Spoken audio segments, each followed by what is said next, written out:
नमस्कार मित्रों,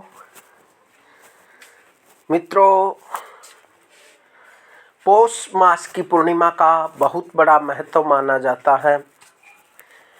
वैसे तो हर पूर्णिमा अपने आप में बड़ी महत्वपूर्ण होती है, लेकिन जो पौष मास की पूर्णिमा आती है यह विशेष और बड़ी अद्भुत पूर्णिमा होती है, क्योंकि इस पूर्णिमा में विशेषकर तीर्थों में स्नान करना, ध्यान, जप, दान का बहुत बड़ा विशेष महत्व माना जाता है। और इस पूर्णिमा के दिन विशेषकर भगवान विष्णु की पूजा की जाती है। श्री सत्यनारायण भगवान का व्रत किया जाता है, जिससे कि भक्त की सभी मनोकामनाएं पूर्ण होती हैं। तो इसलिए पौष मास की पूर्णिमा बड़ी अद्भुत और महत्वपूर्ण मानी जाती है।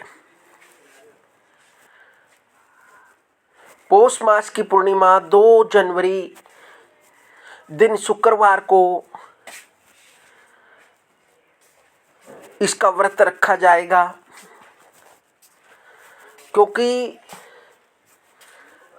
पूर्णिमा तिथि की जो समाप्ति है वो 3 जनवरी 2026 दिन शनिवार को दोपहर के बाद 3:33 पर होगी। और पूर्णिमा तिथि का प्रारंभ 2 जनवरी दिन शुक्रवार को शाम को 7:53 पर होगी, क्योंकि श्री सत्यनारायण भगवान के व्रत में प्रदोष काल व पूर्णिमा चंद्रव्यापिनी होना बहुत ही आवश्यक होता है।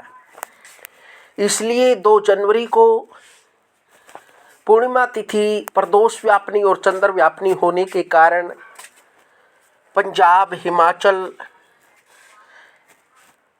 व हरियाणा आदि प्रांतों में इस पूर्णिमा का व्रत 2 जनवरी दिन शुक्रवार को रखा जाएगा। इसलिए पूर्णिमा का व्रत 2 जनवरी को करना श्रेयकर रहेगा, क्योंकि शास्त्र अनुसार जो पूर्णिमा तिथि होती है या श्री सत्यनारायण भगवान का व्रत होता है वह प्रदोष व्यापिनी में या चंद्र व्यापिनी पूर्णिमा के दिन रखा जाता है, क्योंकि चंद्र व्यापिनी पूर्णिमा होना आवश्यक होता है। क्योंकि 3 जनवरी को पूर्णिमा तिथि प्रदोष व्यापिनी नहीं है, न ही चंद्र व्यापिनी है। इसके कारण 3 जनवरी को सत्यनारायण भगवान का व्रत नहीं किया जाएगा। 2 जनवरी को सत्यनारायण भगवान का व्रत किया जाएगा, क्योंकि हर पूर्णिमा के दिन जो प्रदोष काल होता है वह सूर्य उदय से 6 घड़ी तक होता है, अर्थात 2 घंटे 24 मिनट का समय प्रदोष काल का होता है, जो कि बहुत ही शुभ और पुण्य काल माना जाता है। पूर्णिमा तिथि को प्रदोष काल आना बहुत ही अनिवार्य है। इसलिए इस पौष मास की पूर्णिमा का बहुत बड़ा महत्व शास्त्रों और पुराणों में माना गया है। सुबह स्नान आदि करने के उपरांत अपने इष्ट देव का, अपने कुल देवता का पूजन करें और उसके उपरांत श्री सत्यनारायण भगवान का व्रत का संकल्प लें कि मैं तन, मन और शरीर से पवित्र होकर इस व्रत को करूँगा या करूँगी। ऐसा संकल्प भगवान के सामने लें और फिर विष्णु भगवान की पूजा करें और उसके उपरांत पौष मास की पूर्णिमा के दिन सत्यनारायण भगवान की कथा अवश्य सुननी चाहिए। पुराणों में पौष मास की पूर्णिमा के दिन सत्यनारायण भगवान का जो गुणगान होता है, जो सत्यनारायण भगवान की कथा होती है, उसको सुनने से 1000 गायें दान करने से जो पुण्य प्राप्त होता है, वही पुण्य पौष मास की पूर्णिमा को सत्यनारायण भगवान की कथा सुनने और कहने से होता है। इसे बड़े पवित्र और शुद्ध मान भाव से रखना चाहिए और भगवान से जो भी अपनी मनोकामना है वह बोलनी चाहिए और फिर सारी रात्रि भगवान के नाम कीर्तन में बितानी चाहिए।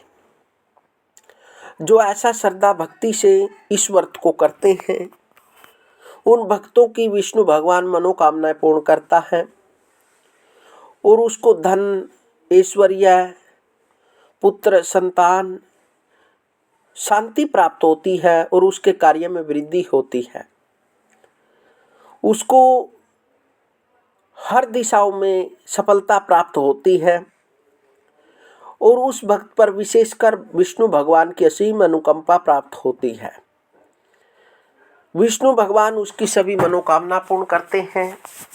उसको आयु, स्वास्थ्य, सुख, धन, संपत्ति, ऐश्वर्य, संतति व संतान प्राप्त होती है और उसको हर कार्य में वृद्धि प्राप्त होती है। उसके कार्य मंगलमय होते हैं।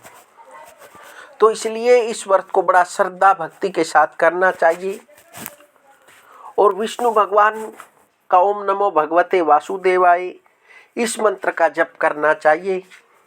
और इस दिन, क्योंकि यह पौष मास की पूर्णिमा होती है, इस पूर्णिमा पर विशेषकर जितने भी धार्मिक स्थल हैं, कुरुक्षेत्र, हरिद्वार आदि पुण्य तीर्थों में स्नान करने का बहुत पुण्य प्राप्त होता है। यदि आपके पास तीर्थ नहीं है या तीर्थों पर जाने का सामर्थ्य नहीं है, तो फिर अपने घर ही स्नान वाले जल में थोड़ा गंगा जल डालकर तीर्थों का ध्यान करके, गंगा का ध्यान करके उसमें स्नान करना चाहिए। और इस दिन एक अवश्य उपाय जरूर करना चाहिए। एक लोटे में शुद्ध जल भर के उसमें थोड़े काले तिल जौ डालकर और पुष्प डालकर पीपल वृक्ष को अर्पण करना चाहिए। और पीपल वृक्ष को अर्पित करते समय प्रार्थना करनी चाहिए कि हे ब्रह्मदेव, मेरे ऊपर कृपा करो और मेरा जो यह व्रत है, यह विधि विधान के साथ आपकी कृपा से भगवान विष्णु को अर्पित हो और जो भी मेरी मनोकामनाएं हैं वह पूर्ण हो। ऐसी प्रार्थना ब्रह्मदेव से करनी चाहिए और पीपल वृक्ष की 7 या 11 प्रदक्षिणा भी करनी चाहिए। इससे पितरों को मोक्ष प्राप्त होता है और जो भी जन इस व्रत को करता है या इस विधि को करता है या इस उपाय को करता है, उसको इस लोक में सभी प्रकार के सुख प्राप्त होते हैं और वह जीव इस लोक में पूर्ण आयु भोग कर, सभी सुखों को भोग कर अंतिम में विष्णु भगवान को प्राप्त होता है। इसलिए इस व्रत की महिमा शास्त्रों ने अपने अनंत मुखों से गाई है। इसलिए इस व्रत को बड़े विधि विधान से करना चाहिए। आशा करते हैं साथियों, हमारे द्वारा दी गई जानकारी से आप प्रसन्न होंगे। यदि आप कोई प्रश्न पूछना चाहते हैं या कोई आप किसी भी प्रकार का धार्मिक सनातन से संबंधित कोई प्रश्न जानना चाहती हैं, तो कमेंट के माध्यम से आप लिखकर प्रश्न जान सकते हैं। हम आपके प्रश्न का उत्तर देने का प्रयास करेंगे और मिलते हैं साथियों अगली वीडियो में अगली जानकारी में। तब तक जय श्री श्याम, जय माता की, जय श्री राम।